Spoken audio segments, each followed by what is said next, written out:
Putan ng prinsipal ng isang elementary school sa Patikul, Sulu na dinukot ng mga hinihinalang miyembro ng Abu Sayyaf.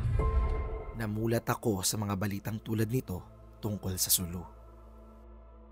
Terorismo, kidnapping, pambobomba at marami pang kaguluhang naidulot ng mga rebeldeng grupo. Diyan ko nakilala ang probinsya ng Sulu.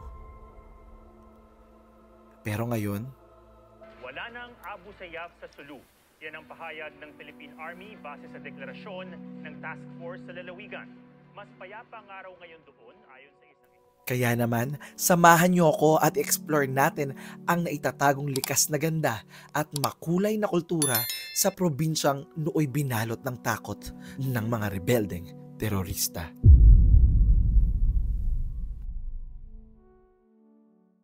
So ngayon naman biyahe tayo sa may bahay na to para i-check yung kanilang room. So tara, ano tayo? Luckily Bear, pinayagan tayo na makasok yung kanilang rooms para may pakit sa inyo yung pwede nyong tuluyan dito sa Sulu. So ganito guys yung i-expect nyo dito pagpasok nyo. So meron sila dito, ito parang twin bed to, isang mas maliit pero isang mas malaki. Tapos meron silang bintana dito, di ba mas maganda, meron view. Actually nakakatawa nga, meron pa silang plancha at saka blower ng buhok na magagamit mo pag mag-aayos ka. And yung room nila dito be is aircon naman, hindi ko lang bubuksan kasi sabi ko parang tour lang po ako saglit, di ba, para makita lang natin ano yung meron.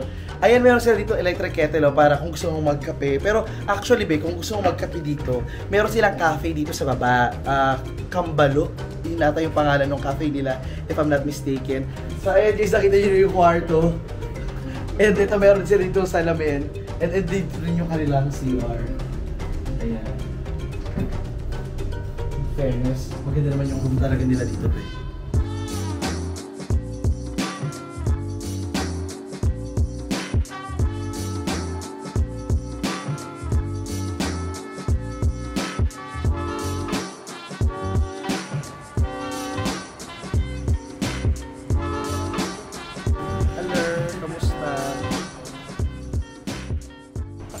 Good morning guys! Welcome to our day 2 here in Sulu.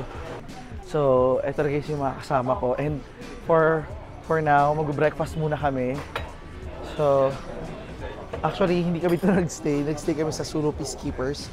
So, dito lang yung breakfast. Hello! Good morning! Ayun na. Let's have our breakfast na. Pwede na po mag-start? Siyempre, kanin na sa atin. Siyempre. The Filipino will go for the rice. Hindi eh. Sulu be, Sulu. Tausog yan be. Tausog sausage. Sumalaman talaga ha. While traveling. No, I edit it while traveling as well. Yeah. You send it. You upload it? You mean? No, I mean you don't wait until you're home. You send it when you're. No. I have my own hard drive with me. So I'll just save it with me. Good morning. So guys, ito kakain na tayo ng ating breakfast dito. So it's not that special. Meron naman dito mga pang breakfast na pang Sulu pero para more energy, mas happy, kain tayo ng kanin. Ayan. Gaano karami na yung na-travel nyo pong bansa? Ay, nako. So, I have traveled to every single country except one na lang, North Korea. Wow. Ngayon ako po sa Pilipinas, ilan naman po yung provinces ng Pilipinas yung na-visit ninyo? Out of 82 provinces, I have visited 62. 62. So, 20 na lang. Oh my God. And if you don't mind, ano naman po yung field ng like work ninyo? I've worn many hats over the years. So, ang scientist, ang first profession ko, bioengineer. And then I moved into intellectual property management. Yung pag-monetize ng discoveries, technologies, and inventions. Yun ang basic na profession ko. But I'm more involved now in running the Philippine Global Explorers as a non-profit organization. And also, I'm looking to reopen yung Explore Africa for Impact, yung ating social enterprise na it operates in Africa. How young are you naman po when you started traveling, and why did you start traveling? All right, I was the first time I went outside of the country, I was only 6 years old. I went with my family to the United States. That was my very first trip abroad. As an adult, I left when I was 22 years old. I went to Europe and visited Europe, and then eventually lived in Europe to study and work. Yun. So I have been traveling for nearly 30 years now. Wow. And what do you advise for everyone who wants to start traveling? Like, My advice to everyone, especially to our Filipino youth, is mag-aral kayo. Education was my passport to leaving the country. I've had to study hard and work hard and save before I could travel the way I do now. Para naman sa ating day 2, bumiyahe kami mula sa Hulosulu papunta sa Omar. Saka kami bumiyahe papuntang Kapwal Island. Sa aming biyahe dumaan kami sa maraming militar at makikita mo talaga yung security na meron dito sa island. Kung dati kinatatakutan itong mga lugar na to dahil sa mga nagtatagong mga rebelde, ngayon makikita mo talaga yung presensya ng mga sundalo at militar sa kanilang lugar. Sabi pa nga ng mga tao dito, tuwing nakakita ang mga bata noon ng mga sundalo, ang sinasabi nila, bratatatat, bratatatat, bratatatat. Pero ngayon, kumakaway na sila, nag-hello na sila. Ibig sabihin, unti-unti na rin nagbabago yung pananaw ng mga bata dito tungkol sa presensya ng mga sundalo. Habang binabagtas namin ang daan papunta sa Omar, makikita talaga sa kanilang kagubatan ang dilisin nitong ganda. Makikita mo rin dito ang mga tradisyonal na disenyo ng kanilang mga bahay at ang payak nilang paraan ng pamumuhay. so we are here now, in Omar. Hello.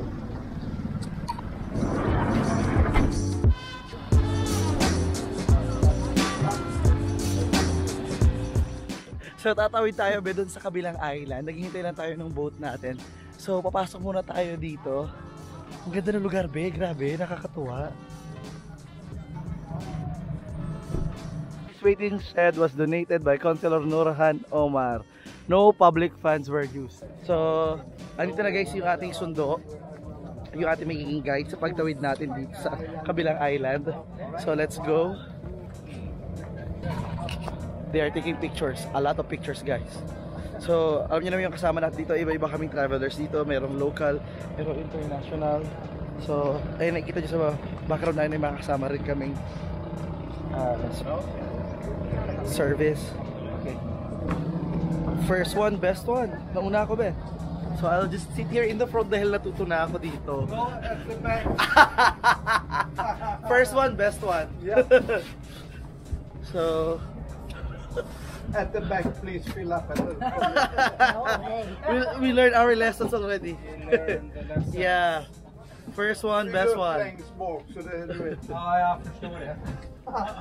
Sa likod kasi guys, nakakabingi yung ingay. You have to fill up from the back.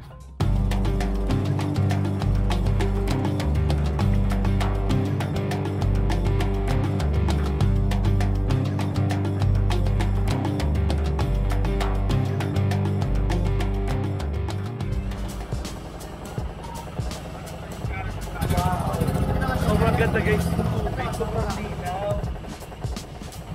Nakikita nyo yung ilalim niya talaga, oh. Nakikita nyo ba yung mga coral sa ilalim? Wow! Sobrang ganda.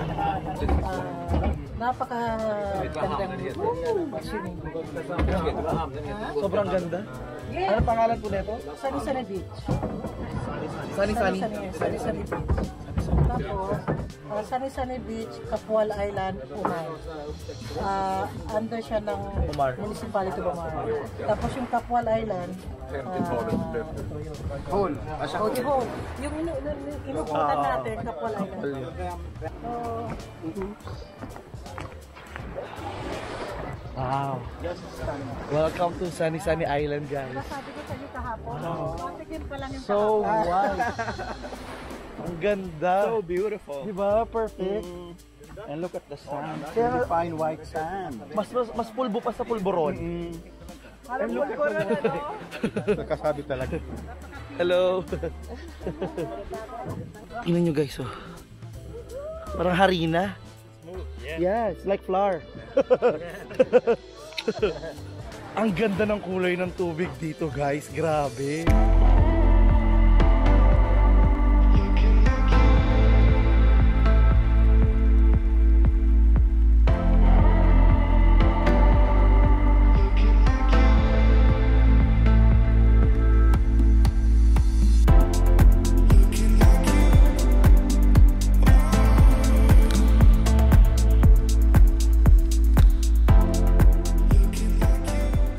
Nakakailang bansa na po yung natatravel ninyo? As of today, 96 countries. Wow. Yeah. And how young are you when you started traveling? Well, traveling domestically, I traveled since I was a little child. How about sa international? International, maybe in the 90s. Ilang taon ka nun? Mga 20s? Maybe teenager. Wow. Teenager, or college. Wow. College. And if you don't mind, what's the field of your profession? Engineer ako by profession. And then, ano naman yung favorite mo na napuntahan? Favorite? The top is I go for Spain. Because their culture is similar to us. And of course, they have beautiful sceneries as well, beaches, mountains, and the north and the south of Spain, it's so vastly different. So you have variety of cultures as well. So that's why I love Spain. Locally naman, ano yung favorite mo? Locally, I've been to Tawi-Tawi recently. So Tawi-Tawi goes near to the top of my favorite provinces that I visited. But the top will always be Palawan. And what is your advice to young travelers right now? Just start where you can travel based on your budget. Don't push it. If you don't have the money right now, just save. And then when you go to your dream destination, then you can do more rather than you have less money and then you skimp on the must visit sites. Yeah, so that's it. Save money so that you can afford to travel. Alright. Yeah. Thank you so much, Sir Tata. Okay, thank you as well. Bye. Hello. Thank you. Magsukol. Salam. Refreshing, no? Sobrang refreshing. We're drinking coconut by the beach. Yeah. After swimming nila. It's a perfect refreshment after swimming. Yeah. Oh, sarap. Refreshing.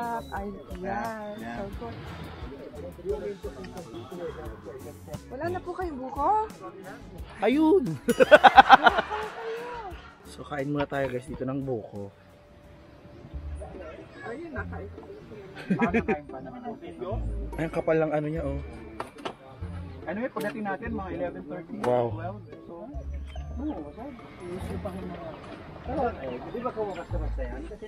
Sobrang ganda talaga ng probinsyang ito.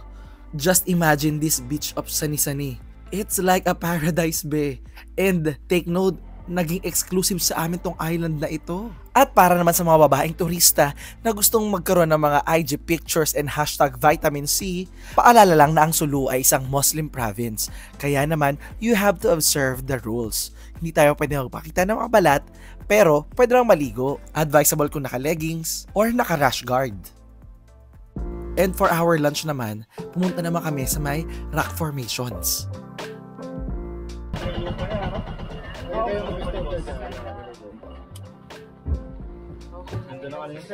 Pwede na tayo maligo mamaya. Ganda. Ang ganda, oh. Grabe. Over. Yan, buti ka, May pang snorkel ka. So dito tayo guys sa may formation. Okay. Hello, hahabulin kita dyan. So nagawa po nilang tumawid. Ako din po. Sobrang init guys. So naka one hand lang tayo guys ah.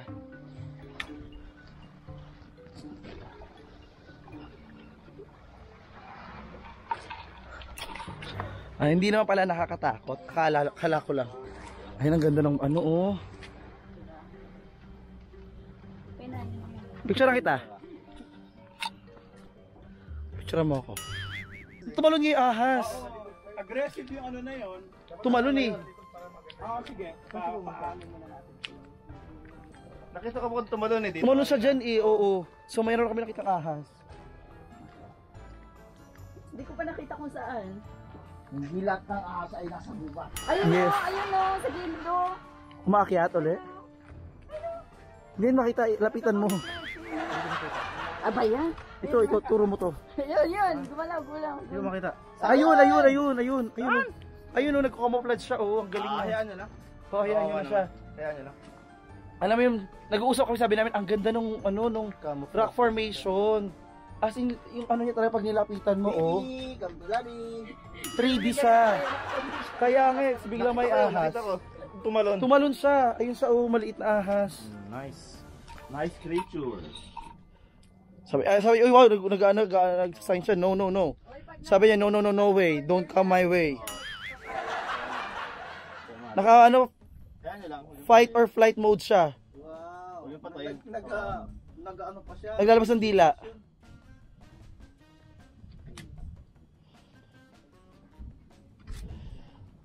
Oo, nag-exhibition pa yung leg niya, oh. Nice, ganda.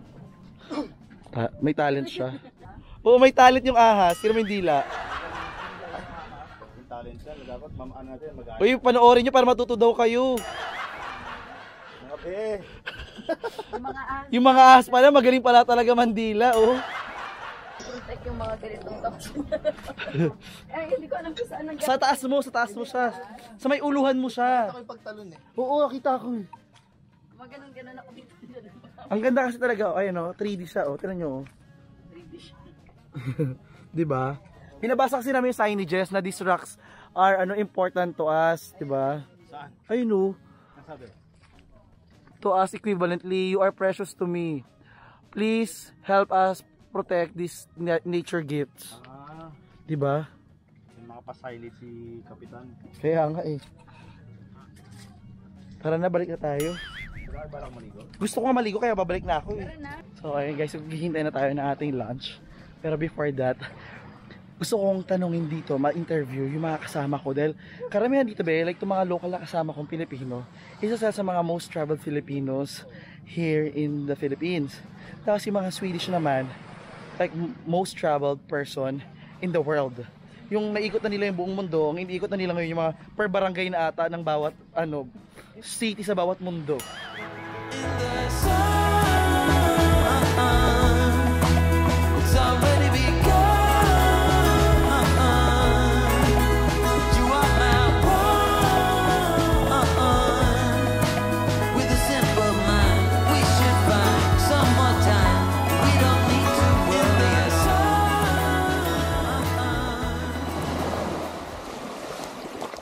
So ayan guys, nag-change outfit muna ako dahil lalangoy naman tayo at huwag yun ako okrayin. Oo, alam ko sa outfit ko be, mamaya pag ahon ko na ito may makukuha na ako itong mga ibang isda, baka may tuna ako paglabas ko dito.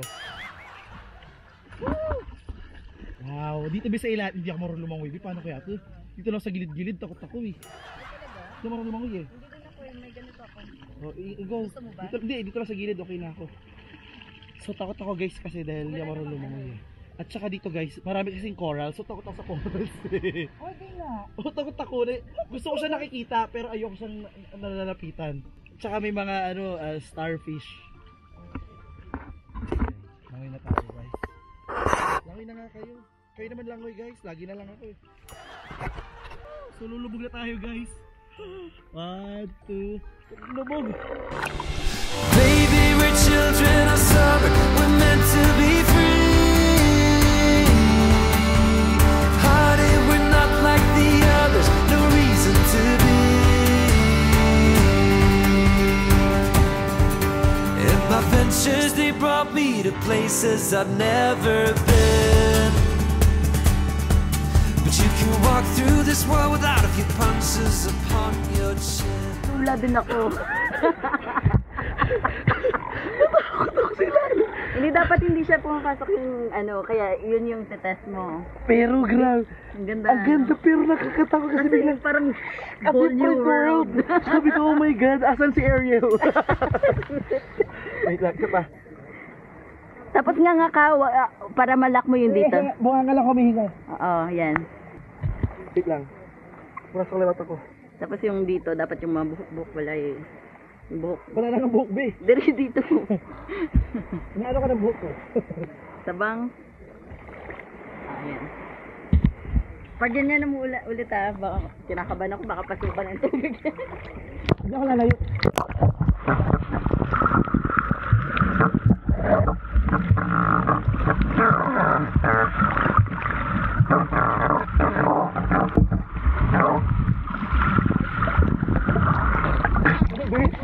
Itulok na lang kita, hindi mahal.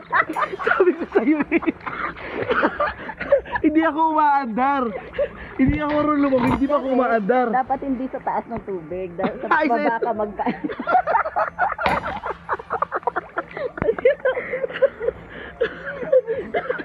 Sabi ko, tutulak na lang.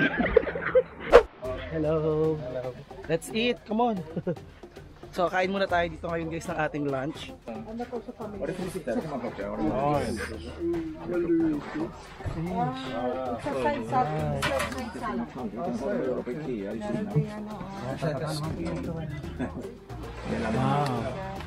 You try one like No. strong. Nice. Yes, kamayan na tayo. But you want any too? No. Yeah, come on. Okay. Masarap guys ng kinilaw nila. Ito yung kinilaw. Ano meron tayo ito ang squid. Ito ngayon naamoy ko, hindi pala. Ito yung isa na kayo. Yeah, yung oo. Sarap. Ay, ano pala siya? Like, no, that's not the ceviche. That's the papaya salad. It's the other one. Whatever that is. This one? Okay, no, not that one. Kain tayo guys ng kinilaw. Varmt varmt mot den indiska förut. Nej, det var ju lite som en utgång. Det är bra. Jo, ruiner. Du vet, gamla jesuitruiner. Jag var aldrig där. Jag kan vara med Noah, jag var stannad där igen. En ryss, jag hittade ett vykort på postkontoret som jag ville ha. Så kom ryssen och ryckte ur händerna på mig. Så jag sa hej, och då liksom pressade han upp sig, han var ganska stor. I will have it, sa han, och det gick han. Han ryckte ur händerna, det var en grupp med alla pratade favoritlandet. Så när vi var upp här en gång, hade vi skrivit Albaik lite, alla fick det där. About favorite country and least favorite country. Do you have any or is it difficult to say? Of the countries we have visited, do you have a favorite country or worst country? How do I open this one? I've never... Here, look. No. You follow after me. And you snap it. Snap it. Maturuan nila guys paano kumain ng crabs yung mga Swedish. Then you can open the... Okay. So then I've got this additional step of eating the egg. But okay. So then you break it in half. Right? All right. And then you may want to break it further. So we have like this one. Like that. Alright. Break it further into half. Alright. Then it makes Too small. manageable. No? This you don't eat.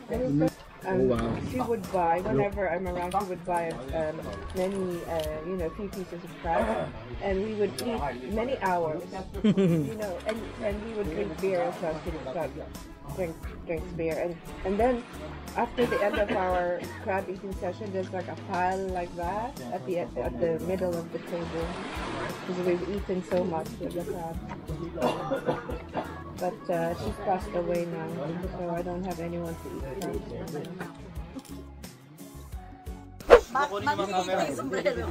Yes! Monkey eating sombrero, oh! The monkey. Yes! Get the GoPro! Get the GoPro! Where are you, monkey? Get the iPhone 15! iPhone 15! Brother, come here! Let's have a reunion! Hello! Daming kinang ah. Ayan. Jump to Sir Tata. Borrow the snorkeling gear. Borrow the goggle. Here. Join the Swedish.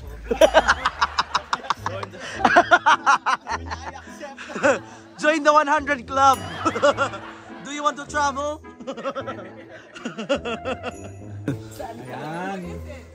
Ayan. Ayaw niya.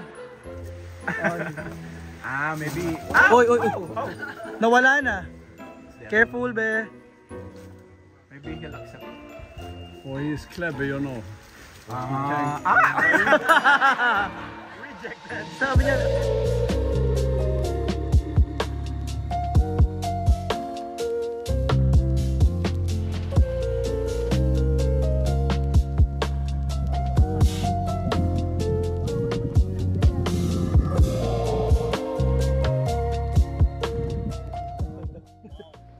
Wow. And so we are here in, I don't know the place. Ano pangalan ng place? Ma. Nandito po tayo sa Ma. Malay ko. Hello po. Salam. Hello. Ganda ng ano mo ah. Galing din. Oo. Galing may itak. Ay, galing oh. Hello po. Assalamualaikum. So ano tayo ba sa Bud Sukuban or the Mount Sukuban para makita yung overview ng kanilang lugar. Ang ganda. Grabe. Ganda no? Yes. Ano pa ng bundok na to? Bud ano? Dati, ang hirap dito. Bud Sukuban. Hindi tayo sa Bud Sukuban. And itong area na to dati be, sabi nila, actually dati parang hideout to ng Abu Sayyaf. Pero, alam mo yun, guys, patunay ito na safe kami. Na-upload to, sabihin safe. Isipin nyo, sabi ko nga, alam mo yung, syempre, ang dami pa rin, Questions. Connotation pa din. And question din sa mga tao kung safe ba talaga, ganyan din. Yung connotation nga ng lugar is ganito, ganyan. Pero we are here, guys. Diba? Oo, alam mo sa isa, sabi ko nga, if I can, of course, you can. Diba? Oo. Ang galing. Actually, pwede pa yung umakyat doon. Kaso, sabi ni Miss Risa, Wala lang. kaya rin na to, dito, mapapagod lang daw kami. So, sabi namin, tama. I agree. Okay na yun. So, ano be? Ano ang quick review mo sa kanilang, ano dito, buhangin? Malamig siya, malamig. Ayun nga, malamig. Medyo moisty. Pero siguro pag mainit, sobrang ano nito, powder. Sobrang powder naman siya talaga, be. Oo, pero pag, for example, sobrang init, diba? Ang lambot niya, para siyang flour, no? Parang flour, yes. Parang harina. Oo. Hindi pwedeng flavorin. Kasi luto na yung pulburon eh. Ito hilaw pa to eh. So flour pa lang siya. Sobra talaga yung pagod namin be sa araw na to. Kaya hindi ko talaga tinodo yung pag-akit ng bundok. At maging sa last part ng video be, medyo pagod na talaga ako. Ganun pa man, sobra naman yung aming pag-enjoy sa kanilang probinsya. Dito sa kanila, may iba't ibang tribo ng Tausug, Badjaw at Sama. Ganun pa man, hindi naging problema sa akin ang pakikipag-usap sa kanila. Masaya silang kasama, magiliw, masayahin, at tunay na mababait na mga tao. Siguro bilang isang bisita na lamang sa kanilang probinsya, Ang masabi ko na lang ay kailangan talaga nilang matutong pahalagahan ang kanilang kalikasan. Tulad sa ibang parte ng Pilipinas, problema din dito ang waste management. Kailangan maturuan ng mga tao kung paano ang tamang pagtatapon ng mga basura para mapahalagahan ang kanilang napakagandang kalikasan na kanilang magiging puhunan para sa kanilang magiging kabuhayan. At syempre kahit saan man, ang tanging hangarin lang natin na kung ano mang meron tayo ngayon ay sana matamasa pa rin ng mga susunod na henerasyon.